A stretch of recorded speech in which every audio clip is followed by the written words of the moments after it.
नमस्कार, स्वागत है आप सभी का। UP triple S C ANM 9212 भर्ती का फाइनल रिजल्ट आने के बाद बहुत सारे ANM बहनें जिनका सिलेक्शन नहीं हो पाया, किसी भी रीजन से नहीं हो पाया। बहुत सारे रीजन है उसमें, चाहे नंबर कम रह गए हो या फिर किसी डॉक्यूमेंट में कमी की वजह से या फिर रजिस्ट्रेशन वाला मामला रहा हो या फिर कुछ अन्य रीजन रहे हों। उसके बाद कहीं ना कहीं उन ANM बहनों के मन में ये रहता है कि काश वेटिंग लिस्ट आ जाती, जो 380+1 सीटें खाली छोड़ी गई हैं उन सीटों को भी समायोजित कर लिया जाता, तो कहीं ना कहीं यहाँ पर सैकड़ों और ANM बहनों का सिलेक्शन हो जाता। हर कैटेगरी में सबको फ़ायदा बेनिफिट मिल जाता उसका। हमने अपने स्तर से हर संभव पता करने की कोशिश की है वेटिंग लिस्ट को लेकर के या फिर 380 सीटों को लेकर के। इसीलिए मैं कभी भी बिल्कुल आश्वस्त होकर के आपसे ये नहीं कह पाता हूँ कि वेटिंग लिस्ट आ सकती है, आएगी ये तो बहुत दूर की बात है। यूपी ट्रिपल एस सी आयोग से वेटिंग लिस्ट जारी ही नहीं की जाती है और ऐसा कोई रीज़न नहीं है कि वेटिंग लिस्ट नहीं दे सकते हैं। अगर आप पहले नहीं दे रहे थे तो अब आप वेटिंग लिस्ट जारी करिए। यूपी ट्रिपल एस सी आयोग की पिछले कई भर्तियों में सीटें खाली पड़ी हैं और उन भर्तियों में जो अभ्यर्थी चयन होने से वंचित रह गए थे, जिनका सिलेक्शन नहीं हो पाया था, कुछ पॉइंट कुछ नंबर से कम रह गए थे, नंबर कट ऑफ अंक से, वे सभी लोग आज भी मांग करते हैं कि सर वेटिंग लिस्ट का प्रावधान करिए। नई भर्तियाँ आती रहती है। अभी जब लेखपाल का विज्ञापन आया था उसके बाद से लेखपाल की परीक्षा होने से पहले लगातार कोशिश की जा रही थी कि 25% वेटिंग सूची का प्रावधान कर दीजिए ताकि कोई भी सीटें खाली न जाएं। यहाँ पर सिर्फ और सिर्फ शासन के हाथ में है, योगी जी के हाथ में है, चाहे ब्रजेश पाठक सर हों उनके हाथ में है। जब तक शासन का निर्देश नहीं होगा या फिर आयोग के अधिकारी चाहेंगे वो शासन से इस बात पर बात करेंगे, हमारी आपकी जो मांग है उसको शासन तक पहुँचाएंगे कि सीटें जो भी खाली हों उन सीटों पर वेटिंग लिस्ट का सेकंड लिस्ट का प्रावधान किया जाए। बहुत सारी ANM बहनें जो कि उनकी जो एज भी लगभग समाप्त होने को होगी या फिर एज ज़्यादा हो गई होगी, आगे हो सकता है कि फिर उन्हें मौका भी न मिले। परिवार में जो मैरिड हैं उनके लिए परिवार में बच्चे हैं, परिवार की जिम्मेदारियों को संभालते हुए, या बहुत सारी संविदा कर्मी भी ANM बहनें हैं जिनका सिलेक्शन नहीं हो पाया है। हालांकि संविदा कर्मी में सबका हो गया है लेकिन कुछ लोग बचे हुए हैं। फ्रेशर हो चाहे संविदा कर्मी हो, फ्रेशर भी बहनें बहुत हैं। तो अगर उनका हो जाता तो कहीं ना कहीं उनके माता पिता की जो जिम्मेदारियाँ कितनी कम हो जाती आगे के लिए, फिर आगे उनकी शादी विवाह के लिए, तो कहीं ना कहीं वे अपने पैर पर खड़े हो जाती हैं, आत्मनिर्भर बन जाती हैं। तो इससे बड़ी खुशी उनके माता पिता के लिए क्या हो सकती है।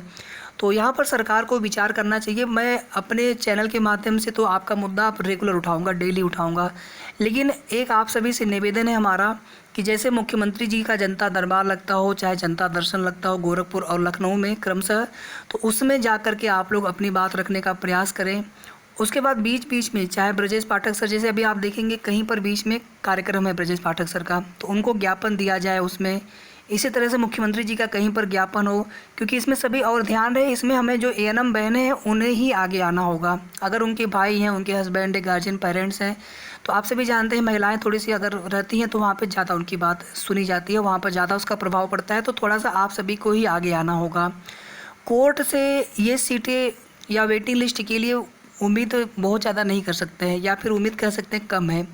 बाकी जो 380 सीटों वाली भी जो उम्मीद है उसके लिए भी केवल उम्मीद भरी है। कुछ ये नहीं कह सकते हैं कि ये जो है कोर्ट का कोई आदेश या कोई निर्देश हो सकता है, क्योंकि उसमें सुप्रीम कोर्ट का भी एक ऑर्डर था कि अगर सीटें खाली बचती हैं किसी कैटेगरी की, तो जो नियोक्ता है मतलब भर्ती करने वाले सरकार है, तो वो अपने हिसाब से सीटों को समायोजित कर सकते हैं।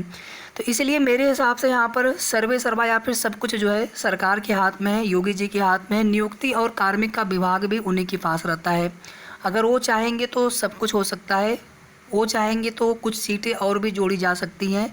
8037 जो भर्ती आने वाली है NHM से, यानी संविदा वाली भर्ती होगी, कुछ सीटें यहाँ पर भी समायोजित की जा सकती हैं अगर योगी जी चाहें तो।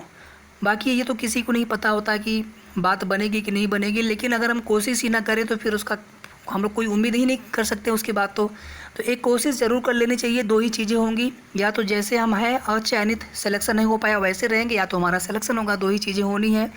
तो समय समय पर आप सभी के लिए जो भी दिशा निर्देश या जो भी हमारे तरफ से बन पड़ेगा, जो भी चीज़ें आपको कोई भी अगर उसमें आवश्यकता पड़े, आप हमसे पूछ सकते हैं कि किस प्रकार से आगे हम इसमें कोशिश कर सकते हैं। बाकी हमारे तरफ से पूरा सपोर्ट रहेगा आप सभी को कि कुछ सीटें और जुड़ जाए, कुछ सीटें मिल जाए, वेटिंग लिस्ट का प्रावधान हो, कम से कम प्रतीक्षा सूची तो आनी ही चाहिए, सेकंड लिस्ट आना चाहिए।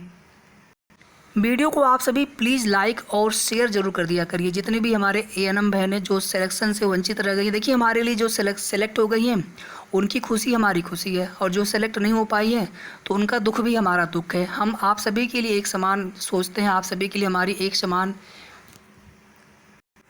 ही सोच रहती है, भावना रहती है कि आप सभी के लिए जिनका हो गया उनकी ज्वाइनिंग कितनी जल्दी हो जाए, और जिनका नहीं हो पाया उनके लिए वेटिंग लिस्ट प्रतीक्षा सूची आनी चाहिए। जो यूपी एनएचएम से 8037 पदों पर भर्ती के लिए आप लोग पूछते हैं, इस बार इसमें रिटन एग्ज़ाम का प्रावधान होने की चांस बहुत ज़्यादा है। तो एएनएम की जो परीक्षा हो चुकी है यूपी SSS वाली, कुछ उसी प्रकार से प्रश्न यहाँ पर भी रहेंगे, कुछ उसी प्रकार से चीज़ें पैटर्न।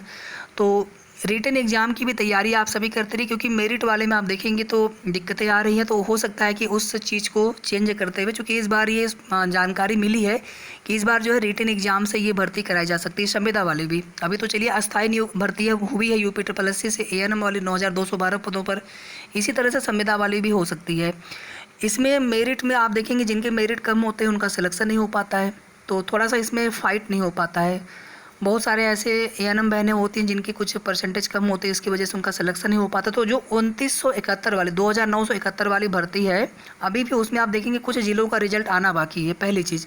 दूसरी चीज़ देखिए, अभी जो सिलेक्टेड एएनएम बहनें हैं यूपी SSS की 9212 भर्ती के थ्रू, उनकी ज्वाइनिंग भी एनएचएम को कराना है। तो ये सभी कार्य कराने में अभी कम से कम 1 महीना जाएगा, 1 महीना 1.5 महीना भी जा सकता है, ठीक है। मिड अक्टूबर तक यानी 15 अक्टूबर तक भी ये जा सकता है। तो हमें नहीं लग रहा है कि तब तक जो है नई एनएचएम से जो नई एएनएम की भर्ती आने वाली है उसका नोटिफिकेशन आ पाएगा, बहुत कम चांस रहेंगे, उसके बाद की ही उम्मीद है। तो इसलिए अभी जो है आप सभी वेटिंग सूची के लिए एक बार प्रयास कर लिया जाए, सरकार से मांग कर ली जाए। महिला सशक्तिकरण की बात हमेशा करते हैं योगी जी, स्वास्थ्य, शिक्षा, महिला सशक्तिकरण, सब पर जोर होता है। तो यहाँ पर भी तो सभी महिलाएं, सभी बहनें हैं, एक बार उनकी पीड़ा को अगर योगी जी समझ गए, अगर उनको समझ में आ गया, तो बस उनके निर्देश भर की देर है, सब कुछ हो सकता है। बाकी तो जो फ्रेशर एएनएम बहनें हैं, संविदा की जब भर्ती आएगी 1-1.5 में, कम से कम 1 महीना आप मान के चलिए अभी इंतजार करना पड़ सकता है। एनएचएम वाली जो 8037 पदों वाली है, और जो अस्थाई भर्ती है यूपी SSS से, फिलहाल में तो अभी उसकी कोई उम्मीद नहीं कर सकते हैं 2022 में। तो आगे जैसे पीईटी 2022 हो जाएगा 15-16 अक्टूबर को, उसके बाद नवंबर तक या दिसंबर तक उसका रिजल्ट आएगा, उसके बाद फिर 2023 में ही उम्मीद बनेगी नई एएनएम भर्ती, जो अस्थाई वाली भर्ती सरकारी भर्ती होगी यूपी SSS के थ्रू होगी। तो उसमें जो है अभी समय लगेगा। तो अभी जो हमारे सामने है उसके लिए एक बार हम लोग कोशिश कर लेते हैं मिल करके। अस्थायी नियुक्ति जब आनी होगी तो आएगी, उसकी तैयारी कर ली जाएगी। पीईटी का फॉर्म अगर आप सभी ने भरा हो तो पीईटी की तैयारी भी आप सभी साथ साथ जरूर करते रहिएगा। और आप में से जिन बहनों ने मुख्य सेविका का फॉर्म भरा होगा, एलिजिबल हैं आप, तो आप मुख्य सेविका की तैयारी भी जरूर करते रहिएगा। ऐसा नहीं कि हम केवल वेटिंग लिस्ट के भरोसे रह गए, हमें सब हर स्तर से हमें प्रयास करना है। मुख्य सेविका की भी तैयारी करनी है, पीईटी की भी तैयारी करते रहेंगे, ताकि आगे एएनएम की जब भी भर्ती आएगी उसके लिए हम एलिजिबल रहें पूरी तरह से। साथ ही साथ यहाँ पर वेटिंग लिस्ट प्रतीक्षा सूची के लिए भी हम लोग पूरी कोशिश करेंगे। आपके मन में कोई भी सवाल हो आप लोग कमेंट करके ज़रूर पूछ सकते हैं।